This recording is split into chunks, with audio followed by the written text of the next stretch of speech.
प्यारे दोस्तों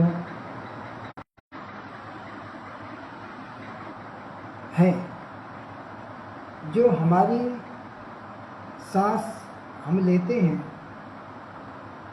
उसकी समझ में आए कि ये सांसें हम ही अपने आप ले रहे हैं। उसके नहीं पता कि ईश्वर भी है जो चला रहा है सांस को। बहुत ही गहनता से अध्ययन करने वाली चीज़ है कि आज मनुष्य जो है बहुत ही सोचने की विषय है कि यह समझने की विषय है। इस पर गहन अध्ययन सबको मिलकर करने की ज़रूरत है। जो हम परेशान क्यों हैं, क्या कारण है कि हमारी परेशानी दूर नहीं हो रही है।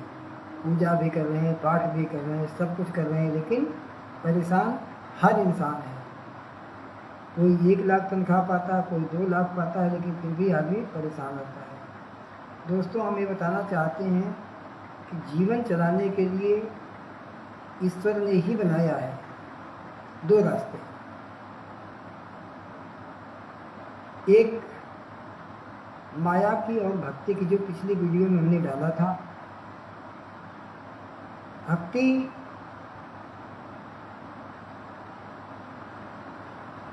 के भी 2 बेटे समझो, माया के भी 2 बेटे समझो। एक इच्छा, दूसरा अभिमान। इच्छा में भी है 2 पहलू। एक ख्वाब होता है जिसे अरमान कहते हैं। दूसरी जो होती समान, जो भौतिक चीज़ें होती हैं, उसको हम चाहते हैं कि कितना से कितना हम अपने घर में भर दें ताकि लड़के बच्चे उसका उपभोग करें।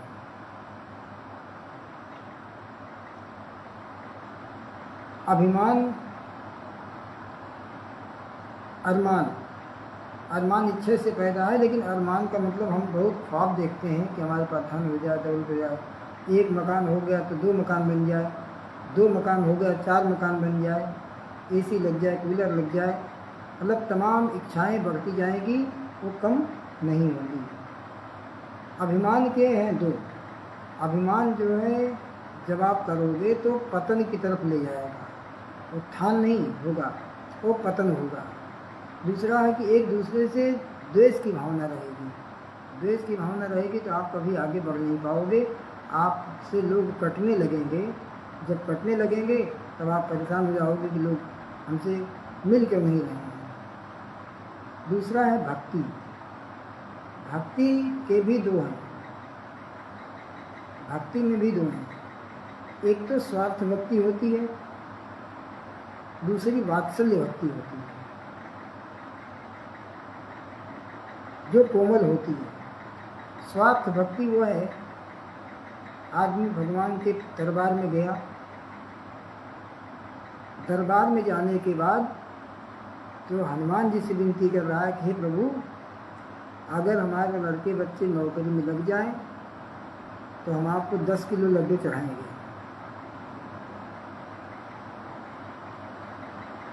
या हम आपके पत्थर लगवा देंगे। तो स्वार्थ भक्ति, तो भगवान अपनी औकात को उसके सामने छोटी समझने लगी कि जो सांस चला रहा है वही आदमी हमको धमकी दे रहा है कि हमारा ये काम हो जाए तो हम इतना आपको दें, अगर नहीं काम होगा तो लड्डू बिना भूखों मार डालेगा भगवान को। अब आप समझो कि इच्छा, मतलब मनुष्य होते हुए सबसे बड़ा जीव वही है, मनुष्य, लेकिन वह भगवान के चैलेंज दे रहा है कि आप हमारा ये काम करवा तो हम 10 किलो लड्डू चढ़ाएंगे। भगवान लड्डू के भूखे नहीं आपके हैं, आपके श्रद्धा और प्रेम के भूखे हैं भगवान। जो इंसान ये चाहता है कि हम भगवान ये हमारा काम, अरे भगवान तो वैसे भी आपके करने की सांस में बसे हैं आपके। आप बुला के तो देखो, पात्र तो दो बैठने के लिए, उनका स्थान तो दो। दूसरी चीज़ है प्रेम, भक्ति का वात्सल्य प्रेम होता है, वात्सल्य भक्ति। वात्सल्य भक्ति वो भक्ति है जो आप देखे होंगे कि केवट से नाव मांगने के लिए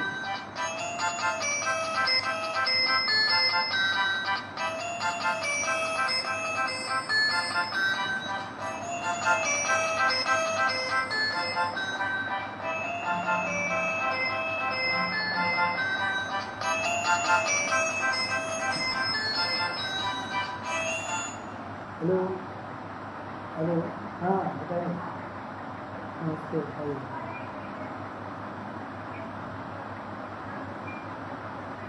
हाँ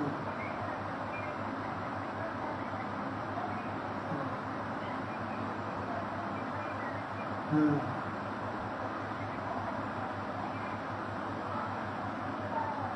हाँ,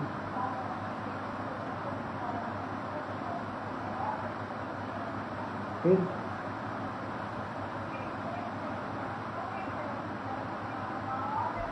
हाँ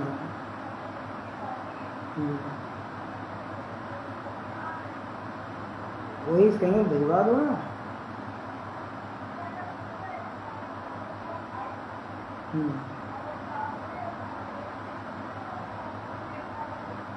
कहाँ? नहीं, कहाँ पे चलना है? वही मोटर्स वाले में क्या भेज जाए?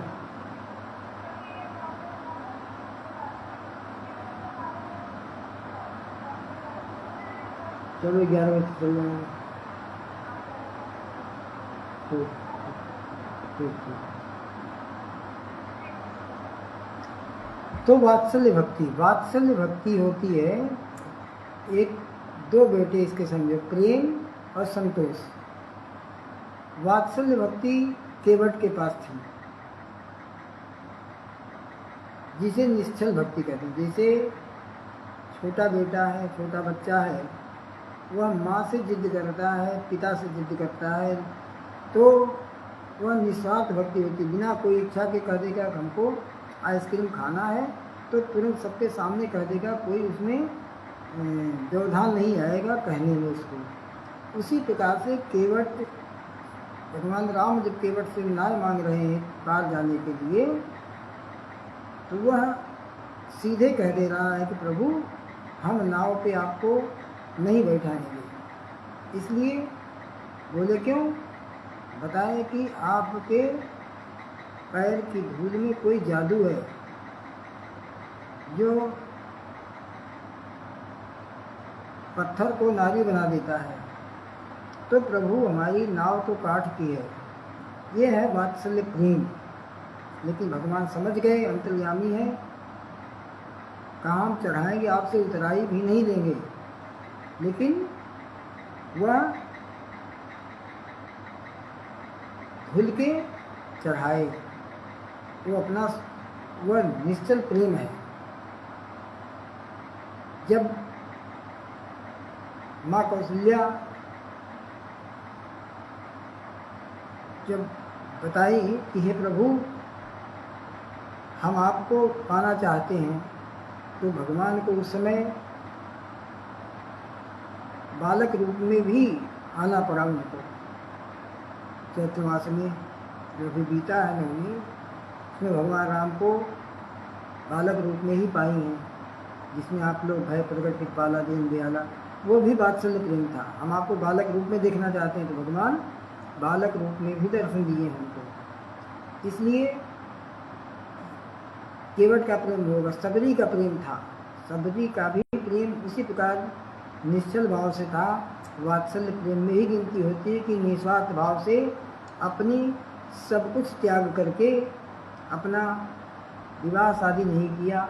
उसके बाद एक इच्छा थी, विश्वास था कि भगवान राम को हम दर्शन करेंगे, वो दर्शन किए हैं, और दर्शन करने के लिए भगवान राम आ भी गए हैं। तो अब सोच रही कि मैं इनको बैठाऊँ कहाँ पे, लेकिन फिर भी जो भी उनके पास साधन थे वहाँ सबरी माता बैठाई हैं। और इसके बाद फल तोड़ के लाए, देखो फल अपने चख करके खिलाई, वो निश्चल प्रेम है। पैर को जूठी करके खिलाई कि ये खट्टी न लग जाए प्रभु को, तो ये निश्चल भक्ति है, वात्सल्य भक्ति इसे कहते हैं। दूसरा संतोष था। सुदामा जी को आप देखे होंगे, इतने गरीब थे कि उनके पास 2 वक्त के भोजन नहीं थे। एक चावल बचा था, उसमें भी 2 चावल बचे थे, वो भी भगवान कृष्ण को अर्पित करके एक चावल, और एक चावल में आधा अपनी पत्नी सुशीला को दिए और आधे में अपने खाकर संतोष किए।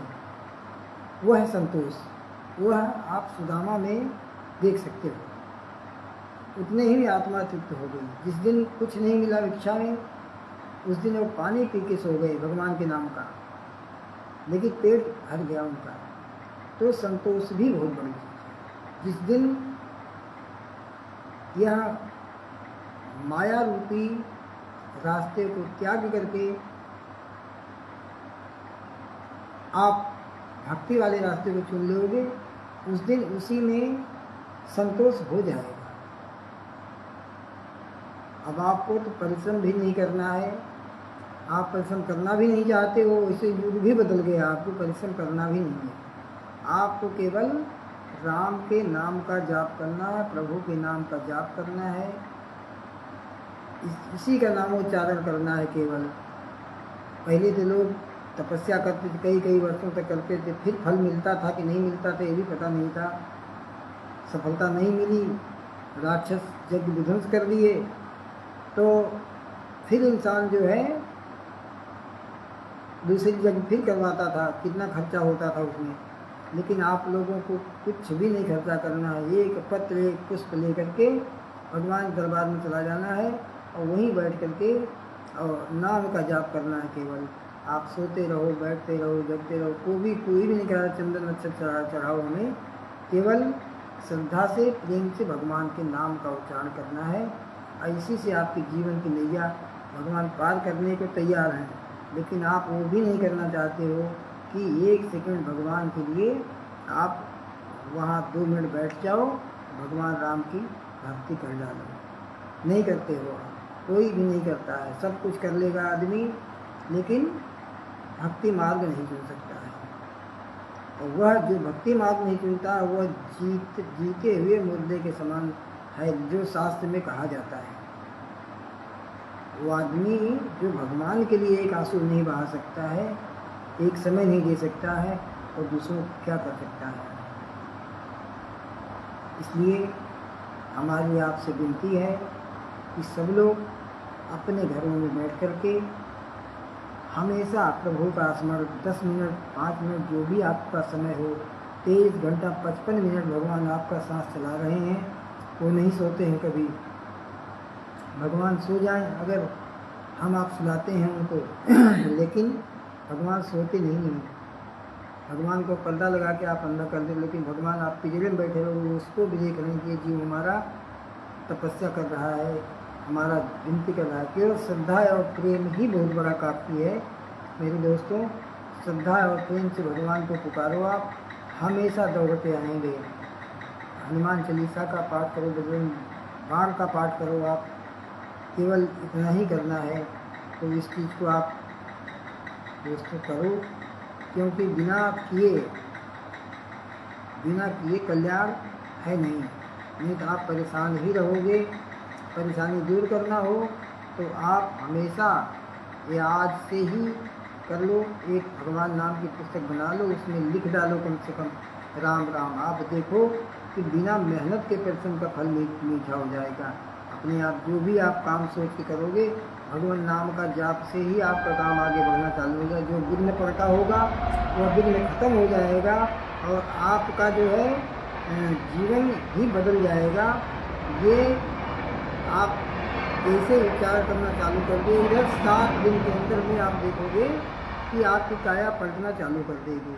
आपके जो काम वर्षों से रुके होंगे वह काम आगे बढ़ जाएंगे। कोर्ट कचहरी का जज आपके पक्ष में फैसला दे देगा। बच्चे आपके अच्छे निकलेंगे। दूसरा, बच्चों को आप संस्कार सिखाइए। जो हम बोले हैं कि तेज़ी से दौड़ रहा है युग, तो उसमें आपको विचार करने की ज़रूरत है कि आप अपने घरों में बैठ करके जैसे आप भक्ति मार्ग पकड़ोगे, उसी तरह से वो अपने आप में परिवर्तन होता जाएगा, बच्चे अपने आप शिष्टाचारी होंगे, बड़ों का इज्जत करने लगेंगे, तो समझो आपका जीवन धन्य हो गया। आपका धन्य होगा तो समाज में भी लोग आपकी बड़ाई करेंगे, आपको कोई बुराई नहीं करेगा। मेरे दोस्त, एक क्षण मात्र भगवान का स्मरण करो। तुम 23 घंटा 55 मिनट, 24 घंटे में 23 घंटा 55 मिनट भगवान आपकी सांसों को अप डाउन करते हैं, लेकिन फिर भी आप नहीं देखते हो कि 24 घंटा अगर वो जग रहा है तो हम उनके लिए कम से कम 1 सेकंड 5 मिनट तो दे सकते हैं। लेकिन 5 मिनट भी किसी समय में आप नहीं समय है कि आप उस परमेश्वर के प्रति आप ध्यान हटाओ। शाम के समय आपको दीपक जलाना चाहिए, घंटे की धुन करना चाहिए, शंख बजाइए, आप इस तरह से आप काम करिए मेरे दोस्त। उसी संस्कार की ज़रूरत है, संस्कार की ज़रूरत है कि आपका बुढ़ापा भी बच्चे आपकी इज्जत करेंगे, मान मर्यादा रखेंगे। जब आप उनको समय दोगे तो आपको भी समय लगाएंगे, हाँ पापा ने मेरे लिए एहसान किया है। नहीं तो आज का जो युग चल रहा है दोस्तों, इसमें तो बहुत ही संभलने की ज़रूरत है। और बाकी जो है आप ध्यान करते रहिए, नाम का जाप आप ज़रूर करो। हम रोज़ वीडियो में डालते हैं, लेकिन आप जो उसको अपने जीवन चरित्र में लाइए कि हमें क्या करना है। जैसे भोजन नहीं छूटता है, उसी प्रकार से आप आदर्शवादी बनो, आदर्श जीवन व्यतीत करो। सुबह 4 बजे उठने की कोशिश करो। आप सूर्योदय के बाद सोने वाला व्यक्ति की आयु, बल, बुद्धि, यश तीनों नाश होता है। इसलिए आप हमेशा जो पॉजिटिव एनर्जी निकलती है, सुबह 4 बजे से 7 बजे के अंदर आप पूजा पाठ करके, सब बच्चे नहा करके अपना भगवान को अर्पित करके आप अपने काम में लग जाइए। और ये मना के जाइए कि हे प्रभु, आज किसी दुर्जन आदमी से मुलाकात न हो, जो भी मिले सज्जन हो। हम अपनी वचन से किसी को आहत न करें, किसी को चोट न पहुँचाएँ।